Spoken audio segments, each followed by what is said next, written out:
That's crazy. I feel like we need to end this one with a bang. There's gotta be something we can fucking talk about. Okay. Where we're not just because this is, to be honest, the worst one yet. For sure, I'd say. This has gotta be the worst one. Yeah, well, we didn't plan. Well, we can't plan. I'm fucking sick. It's not my fault. Yeah. I don't blame. We ran out of shitty comedians to talk about. There's like 3 of those guys. All right. And there's actually, you know what? You remember Tom Flood? I don't. Tom Flood, I don't even know if I wouldn't really classify him as a shitty comedian. He was like, oh fuck, Mike Diesel. Ooh. How have we not talked about old Mike Diesel? Yeah. Oh man, I'm glad I remember. Tell that fucking story though. Okay, so Mike Diesel is this little fucking, he looks like, you remember that show US Acres?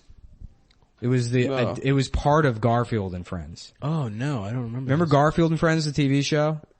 It was the Garfield TV show. Yes, And then it would cut yes. to the farm scenes where there was like, the Roy, the chicken. Yes, Sheldon. yes. And then Orson was the pig. Yeah, hell yeah. And Orson had 3 older brothers that were like bully pigs. So Mike Diesel looks like the bully pig older brother. He's this like stout fucking like, I think his real last name is Cuccarini. He's this like stout fucking, it's real Diesel. Yeah. His stage Just name. and it's great. It's the If you do a Bing image search for Mike Diesel, the first like 3 pictures of him, the next one's something like guy deadlifting 600 pounds, and then the one underneath that is like 3 dudes sucking each other's dicks. But so, yeah, Diesel was fucking, you don't know Diesel, Adam. No, You've never no, met him. no. Oh, He was you before met my time. Mike. I barely met, but I came in contact with him once at an open mic. Yeah, well, he was great. He was like a pathological liar.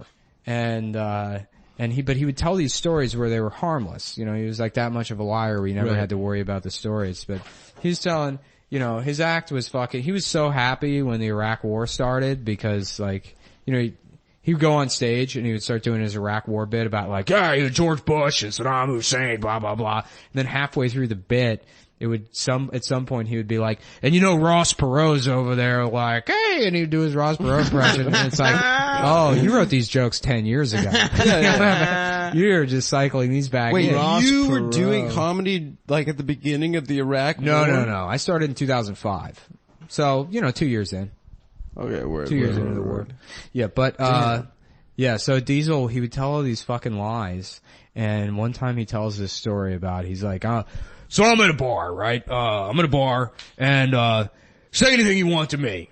Say whatever you want to me. I don't give a shit. I'm not gonna have a problem with it. He's like, doing the thing that guys do where they do the tough guy thing where it's like, you say whatever you want to me, but if you come after my friends, I'll fucking kill you. Right. He's like, say whatever you want to me, I don't care. And there's this guy at the bar and he's talking a bunch of shit. He's like a shit talker, causing a ruckus or whatever. I'm not thinking about it. But then he steps on my wife's foot. And that's just a line you don't cross. So, so I say, you better fucking apologize. And he's refusing to apologize. So I grab him. I get him in a headlock and I take him down to the ground. And I get him down to the ground and I have him there and I can feel his life slip out of my hands. What? Yeah. He murdered someone? because, and so like, people are just listening to Mike tell it, cause he bullshits all the time. They're like, go on. Right, and he's like, yeah, and the wait staff, they said, Mike, we saw what happened.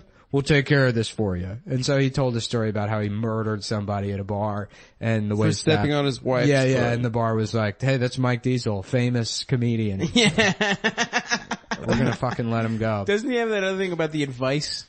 He told another story about, story about being at a fucking bar one time. He's always at a bar. He's always got these like bar stories that he tells. This was a headliner he was working with. Yeah, he's working with a young comic named, William. Really good comic. Everyone knew this guy was gonna be big. And, he says to me, Mike, if you just took the impressions out of your act, you would be the greatest comedian I've ever seen. And that was Bill Hicks. And the best part is, he still has impressions in it. You didn't take Bill Hicks' advice. Oh my god. I had a teacher in high school that was a former LAPD vice cop and a pathological liar. He made up stories. Like, we would fact check a bunch of them, but one of them actually we thought was a lie, ended up to be almost true. What was it? He was saying that during his time in the LAPD, he worked security detail for like movies, and he's like, yeah,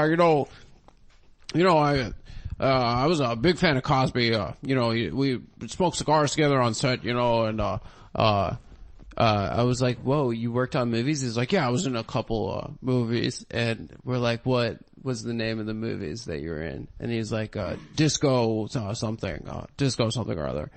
And we're like, what? I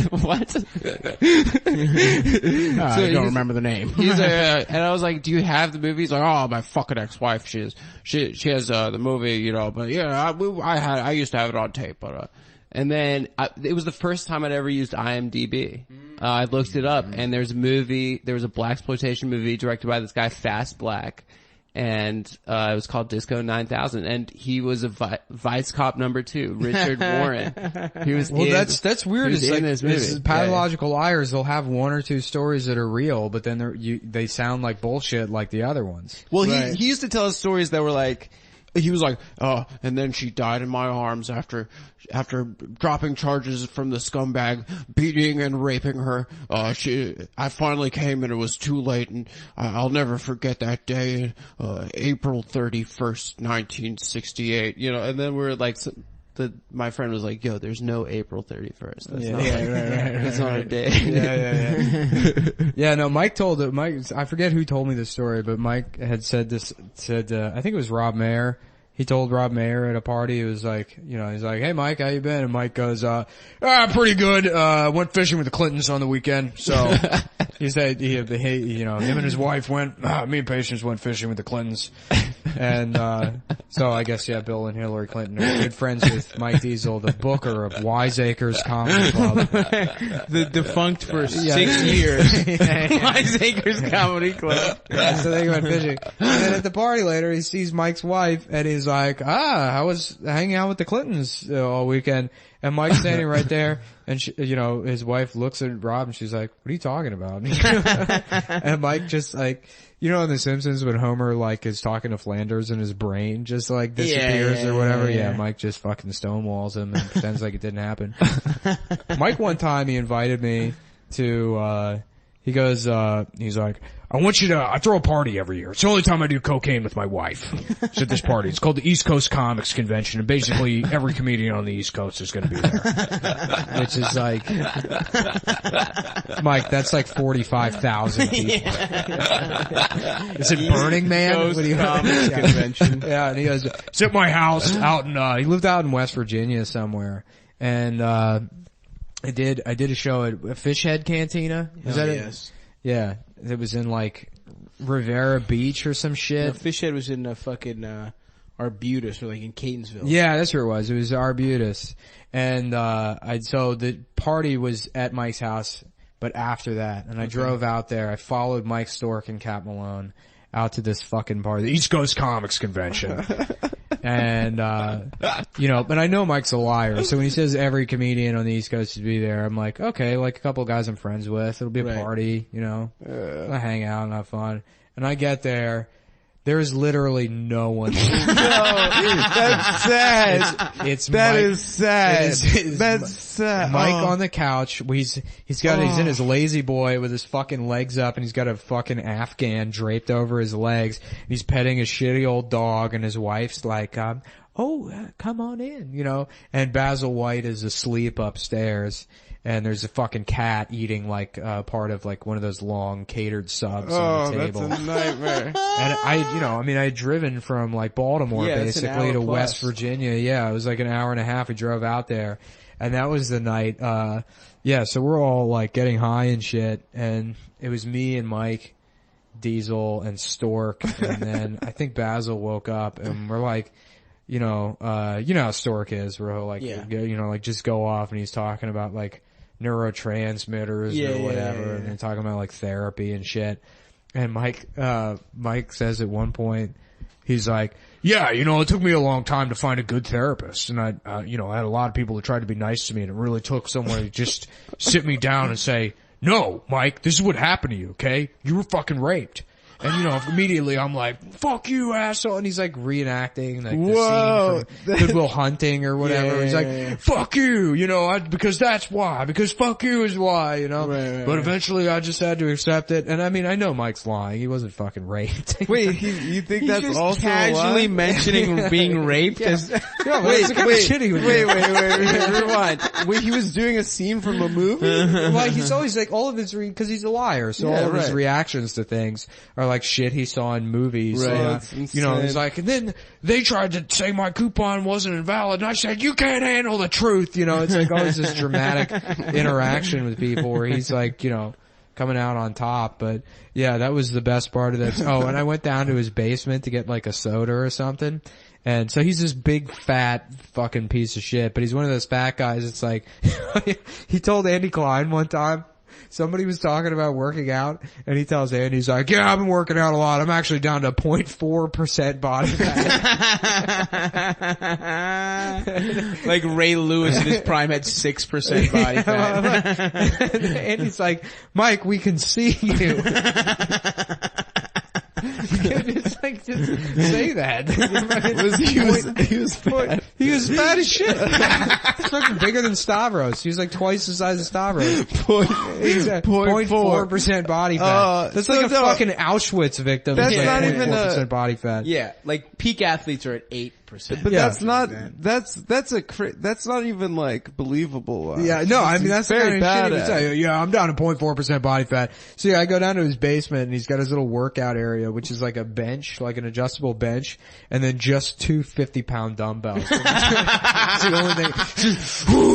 Just doing like one fucking swinging curl with his fucking piggly arms. And that's his whole exercise regimen. I'm good. I'm glad. Yeah, I'm We got glad some I nice remembered stuff. him. We'll save Tom Flood for the, I'm glad, what's funny? I was trying to like pick my brain trying to think of like a shitty comic I haven't shit on yet. I'd love to, maybe next episode we'll get into really deep into Dave Schofer. Yeah, Dave's He's good. a fucking Dave's gem, always dude. been nice to me, but apparently people fucking Are hate you him. kidding? Oh. That's Yeah. hilarious. Uncle Plain Dave Uncle comedy? Dave Yeah. comedy, dude. Well, Tom Flood, why I brought up Tom Flood is because Tom Flood, and it sort of ties into Diesel. Tom Flood was this guy with like, who was severely autistic. He wasn't high functioning autistic. He could like barely communicate with you. And he pushed carts at like the Safeway down Route 7 or something. And he would come to Wiseacres, for the open mic. And, he would go on stage and do his time, but it wasn't jokes or anything. And everyone would laugh at him. And like, but people, so half of it was people being like, we're being supportive or this is avant-garde. And it's like, no, you're laughing at an autistic man. Right, This is right, exploitation. That's all it is. For sure. And like one time he went on stage and he fucking like he spent the first 2 minutes of his set dragging tables from like the audience onto the stage, and he lines them up and puts 4 chairs behind them. And he's like, the 1984, NBC4 afternoon news, broadcast from September, 13th. And he's like, Mitch Douglas sat here and, Kate, and he reenacts some afternoon news broadcast from like 1984 that he remembers. And it's not jokes or anything. Hell yes. And I remember Mike Diesel, like, he was like, I'm telling you, if you brought that act on the road, it would kill. He is a genius. And it's like, no, Mike. If you brought that act on the road, Jesus it Christ. would kill. That is Andy Kaufman level genius. It's like, no, you're just fucking laughing. You're disabled. Oh God. Yeah, he's so dumb, dude. Twitey met him. I saw Twitey at a party, and he was like, do you know this, Mike Diesel guy? And I was like, oh yeah, dude, I know Mike. And he's like, yeah, I just worked with him. He's like saying he's been a comic for 30 years, and like, he's like, I only got 4 teeth left, but like, you could see all of Mike's teeth. So Mike was literally lying through his teeth. Which is great. We're gonna have to wrap it up. Yeah. Now.